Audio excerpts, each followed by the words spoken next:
Adorable Islam. Assalamualaikum warahmatullahi wabarakatuh. Jumpa lagi Sobat Adorable Islam. Bagaimana kabar kalian? Semoga selalu dalam keadaan sehat. Pada video kali ini, kita akan membahas sejarah Pompei, kota maksiat yang diazab oleh Allah Subhanahu wa Ta'ala.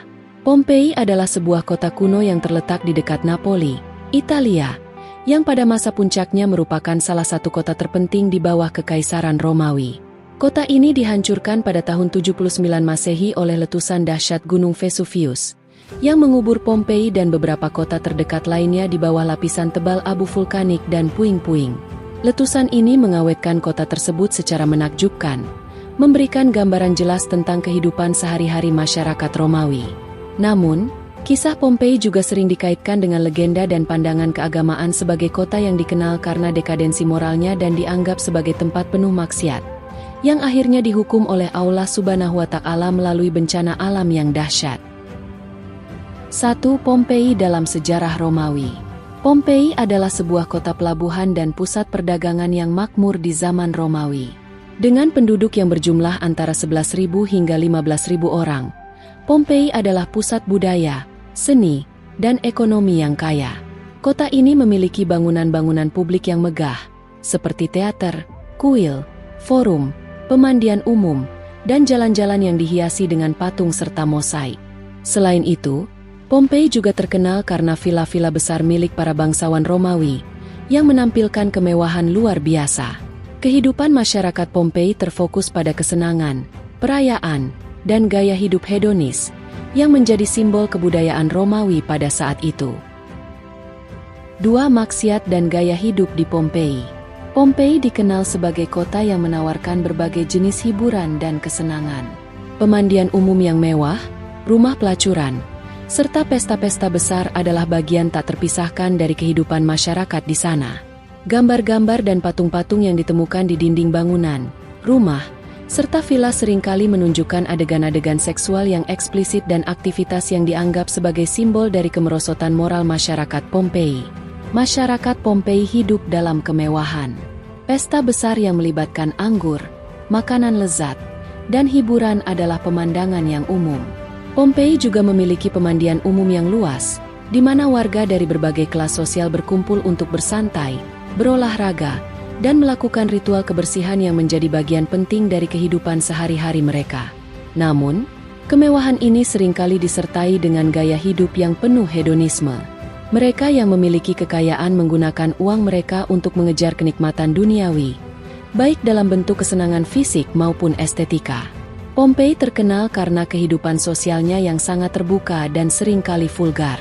Salah satu aspek yang paling menarik perhatian dari kota ini adalah kebebasan seksual yang terlihat dari artefak dan lukisan dinding yang ditemukan di banyak bangunan, termasuk rumah-rumah pelacuran. Lukisan-lukisan erotis menghiasi dinding banyak rumah, toko, bahkan pemandian umum. Gambar-gambar eksplisit tentang aktivitas seksual ini memperlihatkan betapa terbukanya masyarakat Pompei terhadap seksualitas. Rumah-rumah pelacuran di Pompei bukan hanya tempat transaksi seksual, tetapi juga simbol kebebasan yang dinikmati oleh masyarakat kota ini. Kehadiran pelacuran dilegalkan dan dianggap sebagai bagian dari kehidupan sehari-hari. Para pria dari semua kelas sosial dapat dengan bebas mengunjungi tempat-tempat ini tanpa harus menghadapi stigma sosial. Teks-teks sejarah juga menyebutkan bahwa masyarakat Pompei mengabaikan aturan moral yang berlaku di banyak kebudayaan lainnya pada saat itu, dan cenderung menganut kebebasan tanpa batas dalam hal seksual dan konsumsi minuman keras. 3. Azab Allah Subhanahu wa Ta'ala. Letusan Gunung Vesuvius. Pada tanggal 24 Agustus 79 Masehi, bencana besar datang ketika Gunung Vesuvius meletus dengan kekuatan yang dahsyat. Letusan ini mengeluarkan awan panas dan abu tebal yang bergerak sangat cepat, menyapu kota Pompei serta kota-kota terdekat lainnya, seperti Herculaneum dan Stabiae.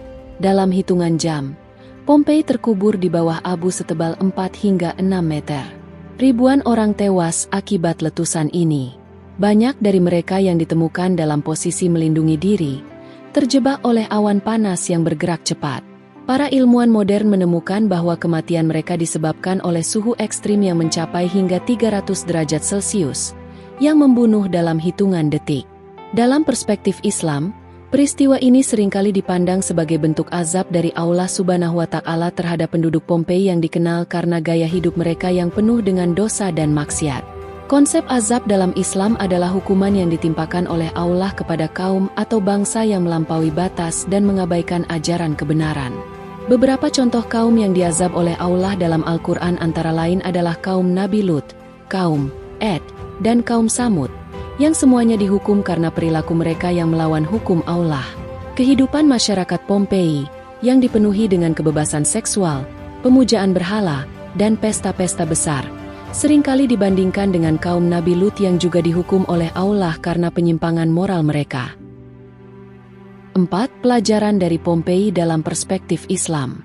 Dalam pandangan Islam, kehancuran Pompei dapat dilihat sebagai pengingat bagi umat manusia tentang pentingnya menjalankan kehidupan yang sesuai dengan ajaran Allah.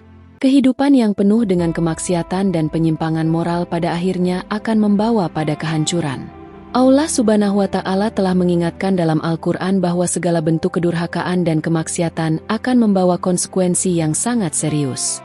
Kisah-kisah azab yang menimpa kaum terdahulu, seperti Pompei, seharusnya menjadi pelajaran bagi umat manusia agar tidak mengulangi kesalahan yang sama. Sebagaimana disebutkan dalam Al-Quran.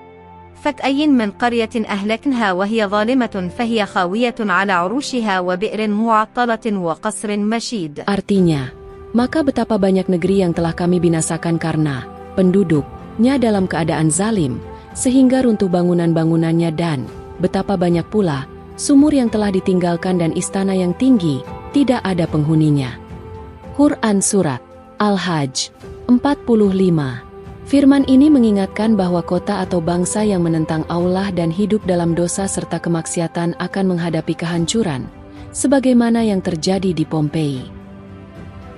5. Penemuan kembali Pompei pada 1748.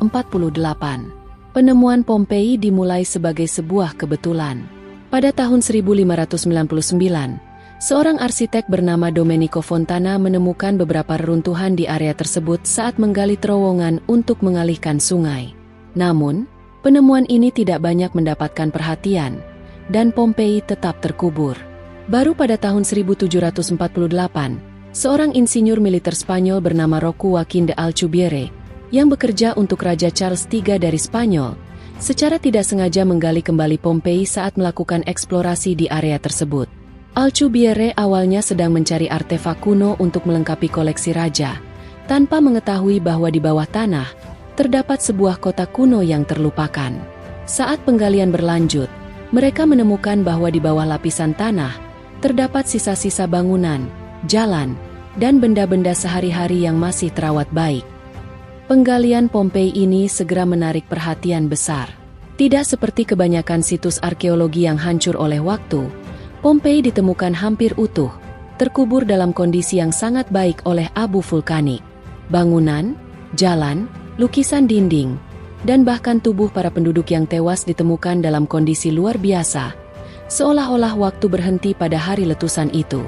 Saat Pompei perlahan digali, dunia dikejutkan oleh apa yang mereka temukan.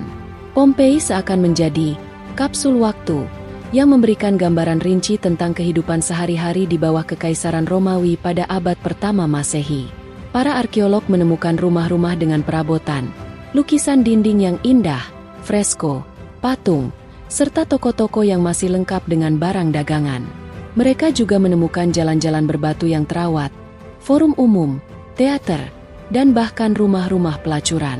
Semuanya memberikan wawasan unik tentang kehidupan masyarakat Romawi yang kaya dan beragam. Salah satu temuan paling mencengangkan dari Pompei adalah gaya hidup masyarakatnya yang mewah dan penuh kemewahan.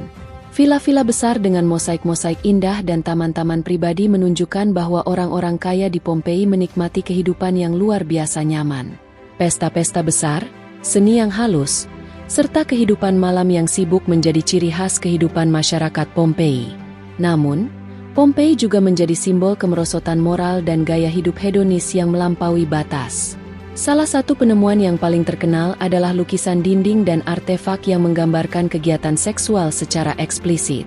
Rumah-rumah pelacuran, lupanar, di Pompei dilengkapi dengan fresko yang menunjukkan adegan seksual, memberikan gambaran bahwa kehidupan di kota ini penuh dengan kebebasan dan tanpa batasan moral yang ketat. Fakta-fakta ini seringkali dikaitkan dengan anggapan bahwa Pompei adalah kota yang penuh dosa, yang pada akhirnya dihukum oleh bencana alam. Sejarah Pompei bukan hanya tentang sebuah kota kuno yang hilang akibat letusan gunung berapi, tetapi juga tentang peringatan spiritual bagi umat manusia. Kota ini melambangkan dekadensi moral dan kemerosotan nilai-nilai, yang pada akhirnya memicu azab yang menghancurkan seluruh kota. Bagi banyak orang, Pompei adalah contoh nyata bahwa kekayaan, kekuasaan, dan kemewahan tidak dapat menyelamatkan manusia dari konsekuensi perilaku yang menyimpang. Dalam perspektif Islam, kehancuran Pompei memberikan pelajaran penting bahwa umat manusia harus selalu ingat untuk menjalankan hidup sesuai dengan ajaran Allah, serta menjauhi perilaku yang melanggar batasan moral. Azab yang menimpa Pompei mengingatkan kita akan pentingnya menjaga diri dari kemaksiatan, agar tidak jatuh dalam bencana yang lebih besar, baik di dunia maupun di akhirat. Nah, demikianlah video kita kali ini. Semoga bermanfaat buat kalian semua. Akhir kata saya izin pamit. Terima kasih. Wassalamualaikum warahmatullahi wabarakatuh. Thank you so much. Like and share. subscribe.